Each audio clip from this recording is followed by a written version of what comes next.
Olá, gente querida. Vou falar hoje sobre chantagem e cilada espiritual. O assunto está sempre na moda, gente, impressionante. Desde os antigos tempos, lá no começo da humanidade, então nos primeiros séculos, já existia esse tipo de coisa. Olha, no livro de primeiro livro dos Reis, no capítulo 13, conta a história de um profeta velho e um profeta jovem. Deus usou um profeta jovem, que o velho já estava fora de combate, certo? Então, o profeta jovem recebeu uma incumbência de ir falar um rei lá sobre o pecado. E profetas eram bem corajosos, né, gente? Chegava na cara do rei e dizia: você está pecando nisso e nisso e nisso, e assim diz o Senhor. Para com esse pecado. Então, o que aconteceu ali?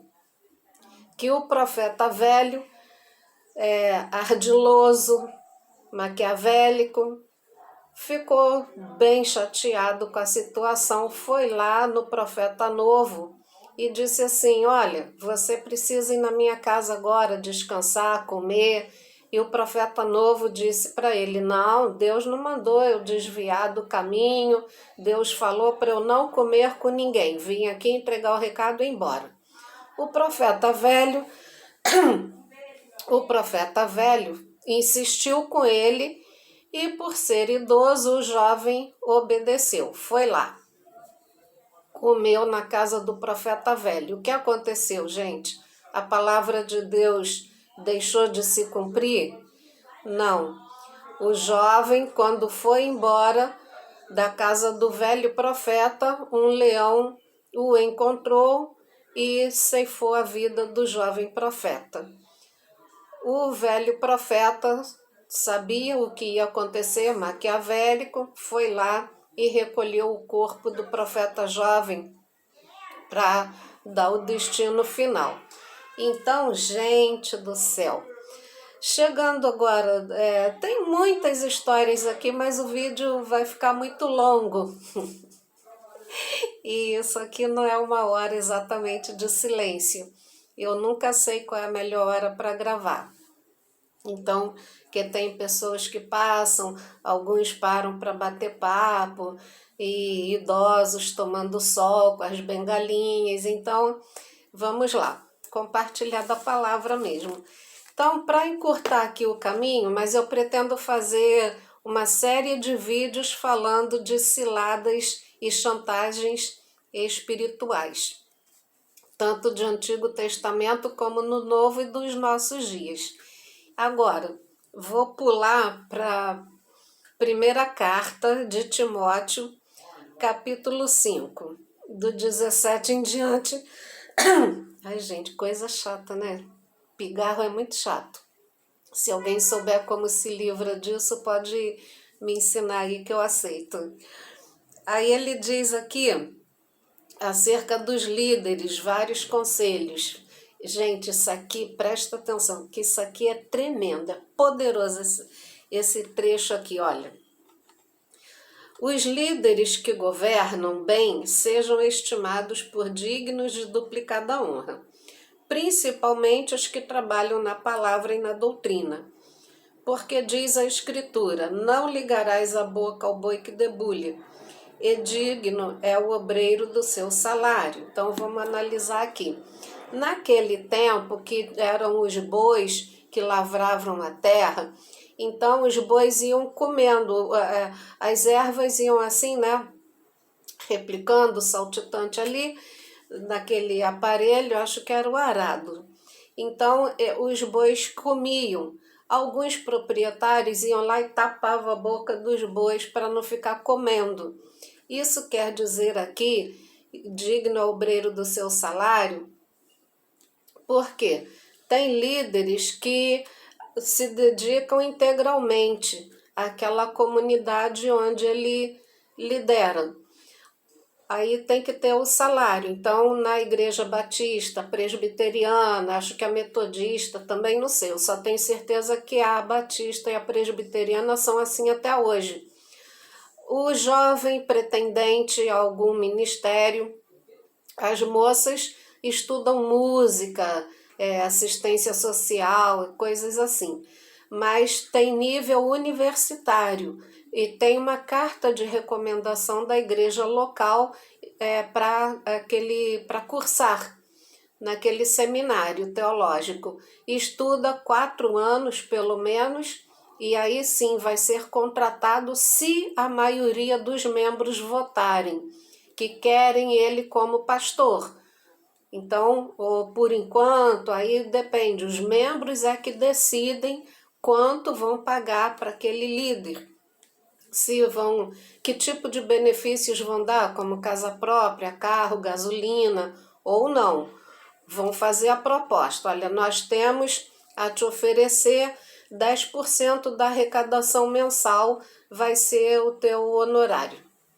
Então, tem a carteira assinada, tudo direitinho, com férias, 13º, a saúde mental e espiritual desse líder é bem melhor, é mais garantida. Ele tem plano de saúde, tem tudo direitinho, que os membros é que cuidam. Então, de uns anos para cá, tem mais ou menos uns 60, 70 anos, não lembro bem, quando começou a surgir os rebeldes, aquelas pessoas denominadas itinerantes, que não querem cuidar de ovelha, não querem ter responsabilidade com nada, fica com dinheiro sem prestar contas a ninguém.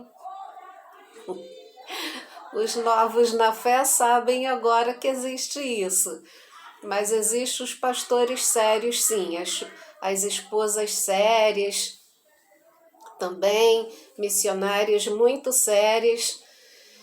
E vamos aqui seguindo adiante. Então, porque diz a Escritura, não, lá eu já falei isso, não aceites acusação contra o líder, senão com 2 ou 3 testemunhas. Então, não pode, assim, acusar a pessoa sem testemunhas. Inventar uma situação, como há algum tempo atrás aconteceu com um pastor muito bacana, muito responsável, uma moça lá, uma endemoniada, se apaixonou por ele, mas ele era fiel à esposa, lógico, nessas igrejas sérias não aceita pastor solteiro, não.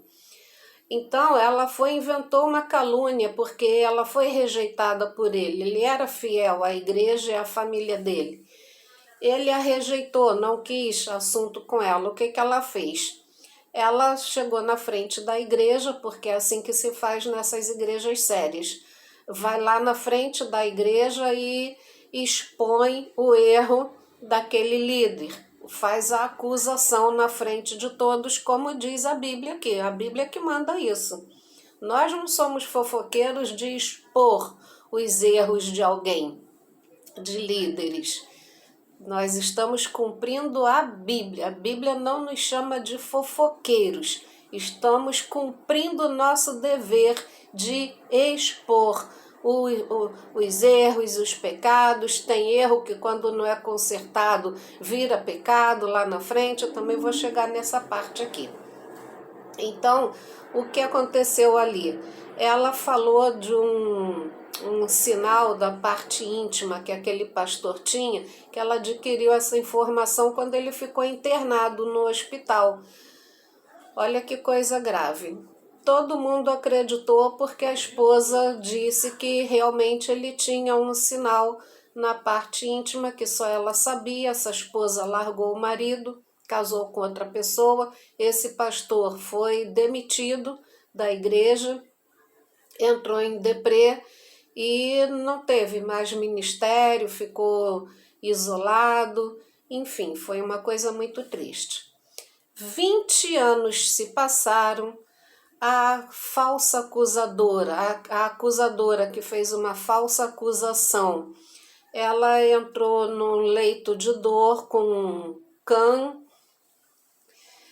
E na hora da morte ela chamou o líder e confessou aquela dor que corroía a alma dela durante 20 anos. Aquela culpa de ter destruído um inocente do altar.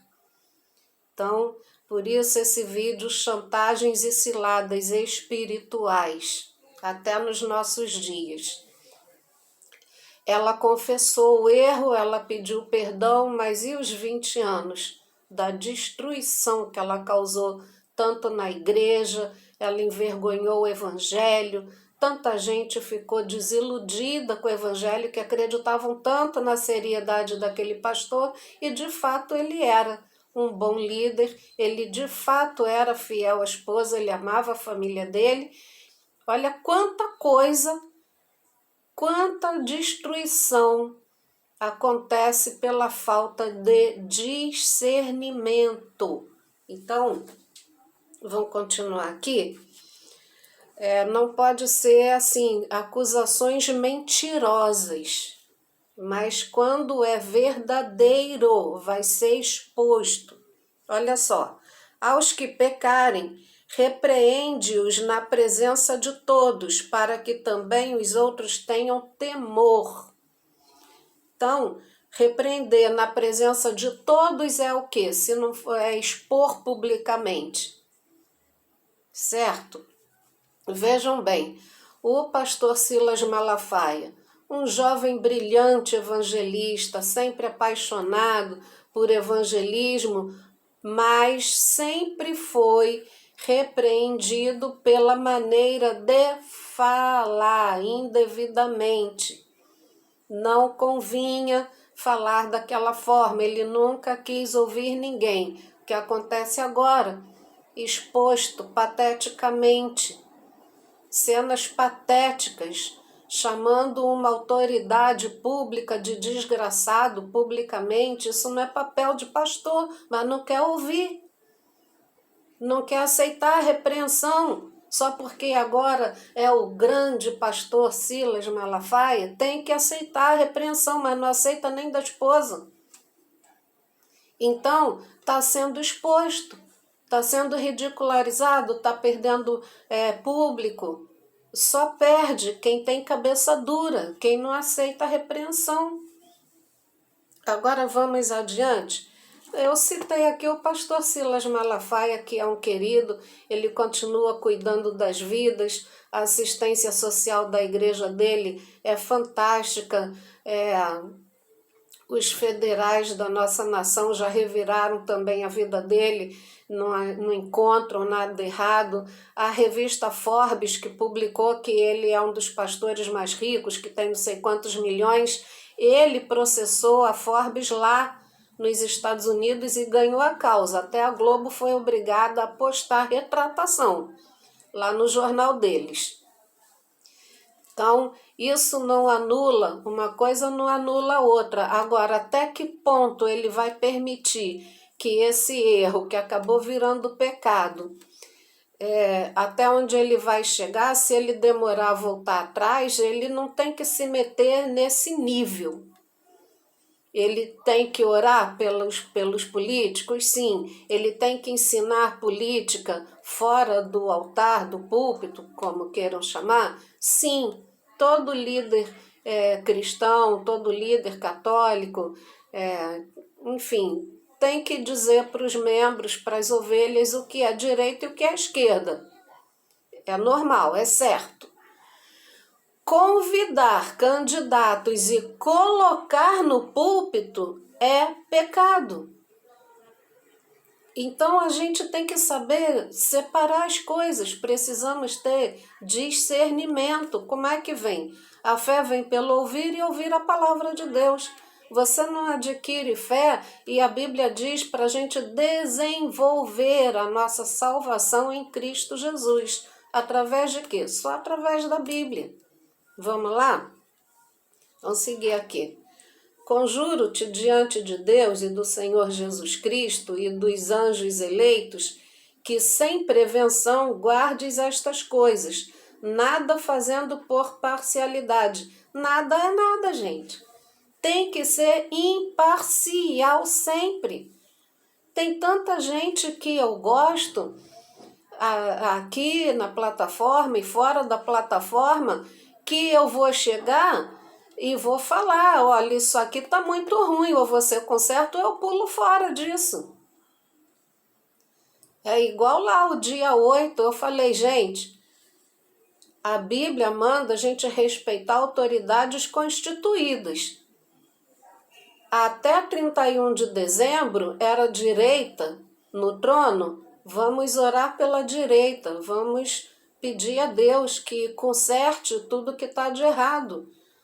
1º de janeiro não foi mais a direita que subiu o trono, é a esquerda, então é pela esquerda que a gente vai orar. Mas um bocado de povinho ignorante, muda a casaca toda hora. Não é mudar a casaca, é respeitar autoridades. Jamais alguém que se diz cristão, servo de Deus, vai chamar alguém de Naine, porque não pode. Deficiência física, não pode debochar. É isso. Não pode? Não pode. Tem que obedecer. Agora, seguindo adiante, a ninguém imponhas precipitadamente as mãos, nem participes dos pecados alheios, conserva-te a ti mesmo puro. É uma lista de conselhos para a gente não quebrar a cara. No português bem claro é isso, para a gente não se dar mal na vida. A gente não pode, então, hoje em dia, um insensato vê um artista importante que acabou de entregar a vida a Jesus. Já vai lá, bota ele para dar testemunho, já dá o título de missionário, de missionária, de pastor, consagra ao ministério. Aquela pessoa não tem nem maturidade na fé. E aí sai consagrando aí um monte de gente. Então, citar o assunto bem atual aqui, o pastor Flávio foi consagrado lá, sim, algum insensato pegou essa coisa tão importante de um título de pastor e deu na mão que ele não estava preparado para isso. Então, quem ungiu ele, quem deu carteira a ele, errou feio diante de Deus. É o que a Bíblia está dizendo. Não te tornes cúmplices dos pecados alheios, conserva-te a ti mesmo puro. Quem consagrou ele vai responder diante de Deus, sim. Vai ser exposto, sim. E agora está aí. Por que ele está sendo tão exposto? Porque não teve lá atrás um responsável, sabe, que com discernimento, para não dar uma carteira de pastor para ele. Agora, se ele se intitulasse, aí já é problema só dele com Deus. Mas alguém ungiu ele. Mas também tem outro lado, ele não quer ser corrigido. Ele entrou na vibe do neopentecostalismo de não dar satisfação do dinheiro a ninguém. Ele não quer uma liderança junto com ele. Olha aqui, a Bíblia fala, exortai-vos uns aos outros. É com firmeza, é para eu crescer e você cresce. Eu sou exortada e você é exortado. Eu exorto você, você me exorta. Assim o corpo de Cristo vai crescendo com saúde. Não essa coisa doentia que está aí hoje. Como é que você discerne isso? Tem uma missionária pentecostal que ela postou um vídeo adquirindo uma peça para uso pessoal e chamou idosas de vagabas. Mãe de família, vó, sabe? Ela cometeu um crime de etarismo. E eu olhei ali, que eu estava incluída na lista de vagabas.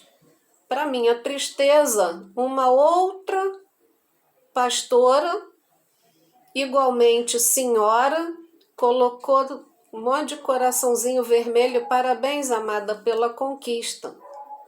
O certo, como líder, era repreender aquela outra líder pela atitude crime de tratar senhoras decentes como vagabas. Então, ela fez ali uma calúnia, injúria, etarismo, e uma outra vem e bota coração vermelho. Jamais uma pessoa séria tem que se tornar cúmplice desse tipo de coisa.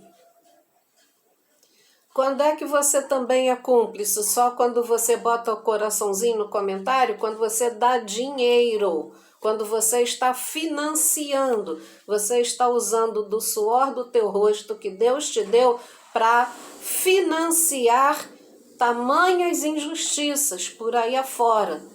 Então, estamos vendo aí. Eu estou citando esse porque é o assunto do momento já há uns 4 anos.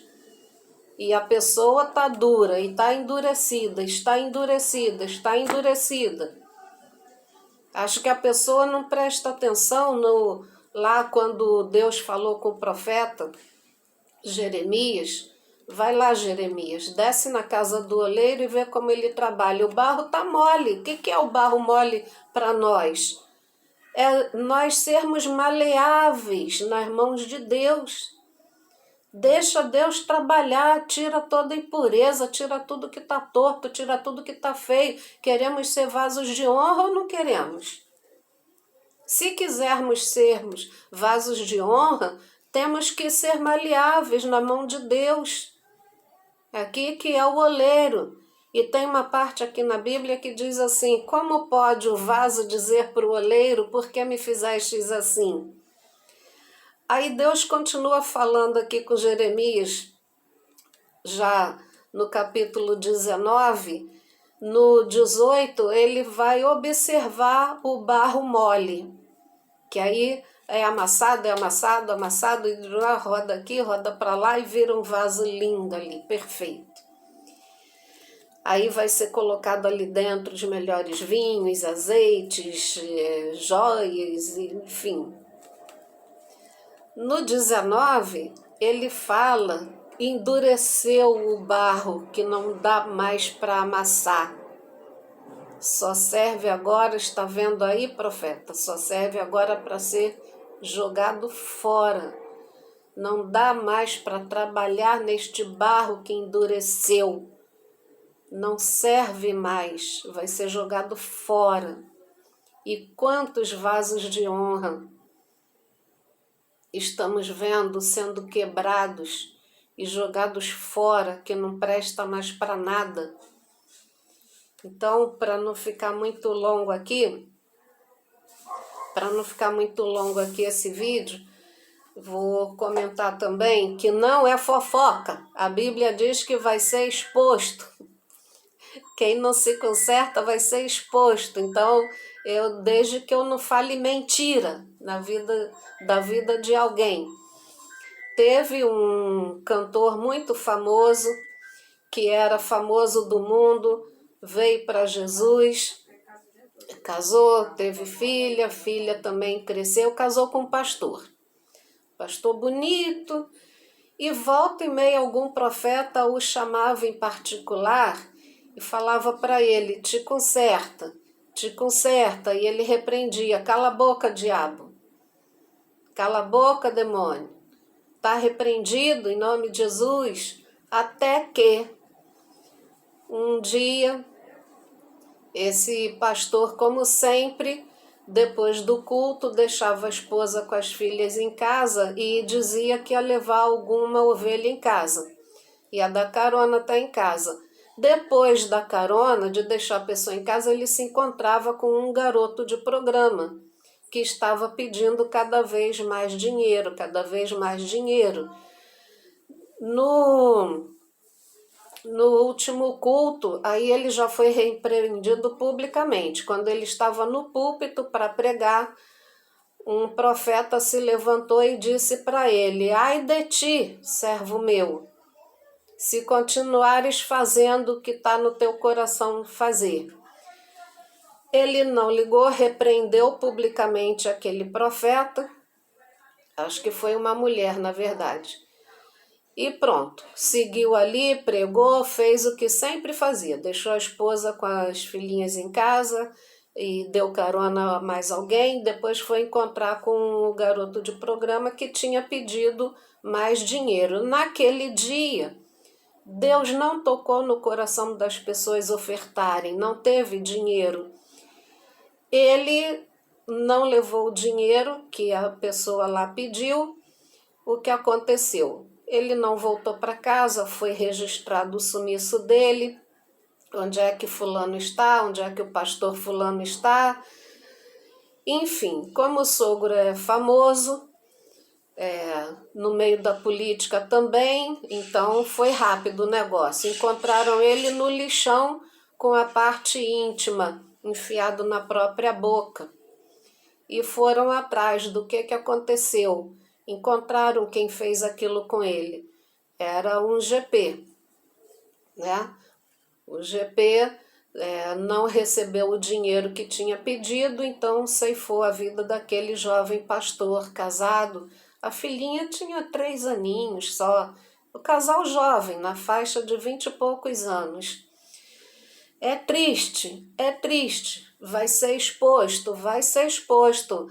Nós estamos sendo fofoqueiros, nós que falamos é que estamos envergonhando o evangelho, vamos botar os pingos nos is aqui. Quem está errando que preste atenção, que pare de errar. Depois não venha com comunicado extrajudicial, nem judicial, nem nada que vai ser exposto, é a mão de Deus. Isso é o que a mão de Deus escreveu aqui na palavra dele, nenhum de nós pode apagar. Essa é a verdade. Como diz lá no Apocalipse, eu vou repetir aqui, lá repete muito, quem tem ouvidos para ouvir, ouça o que o Espírito diz às igrejas. Não te tornes cúmplices dos erros dos outros. Tem que expor? Exponha. Para que, como está escrito aqui, aos que pecarem, repreende-os na presença de todos, para que também os outros tenham temor. Então, não adianta ameaçar, não adianta chantagem espiritual, que Deus vai pesar a mão, que está se levantando contra o ungido. Deus pesou a mão quando a moça caluniou o pastor só porque não deu confiança a ela. Deus chamou ela no concerto, chamou. 20 anos remoendo a história que eu contei no começo do vídeo. Levou 20 anos a culpa remoendo dentro dela. Só porque ela expôs publicamente um homem de Deus de verdade.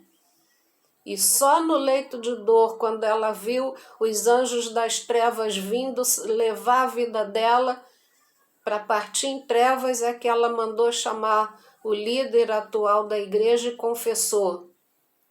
E confessou também para o pastor vítima, o ex-pastor que foi vítima da calúnia dela. A mão de Deus pesa e Deus usa pessoas para expor. Não é fofoca, não é maldade. Então, corações duros se dão o direito de chamar os outros de fofoqueiros, de endemoniados. Vai ser quebrado pela potente mão de Deus. Isso é muito sério. Então, quem gostou, se inscreve, dá like, comenta, pode discordar de mim, desde que não haja ofensas pessoais. Pode discordar do assunto, tenha classe, tenha educação, seja elegante, escreva, discordo de você nisso, nisso e nisso e nisso aqui. Eu vou lá e vou dar um like e um coração de agradecimento, porque você é elegante e sabe da opinião contrária, sem ofensas pessoais, ok? Então, muito obrigada, até a próxima. Eu vou fazer outros vídeos dentro desse tema de ciladas e chantagens espirituais. Obrigada, até a próxima.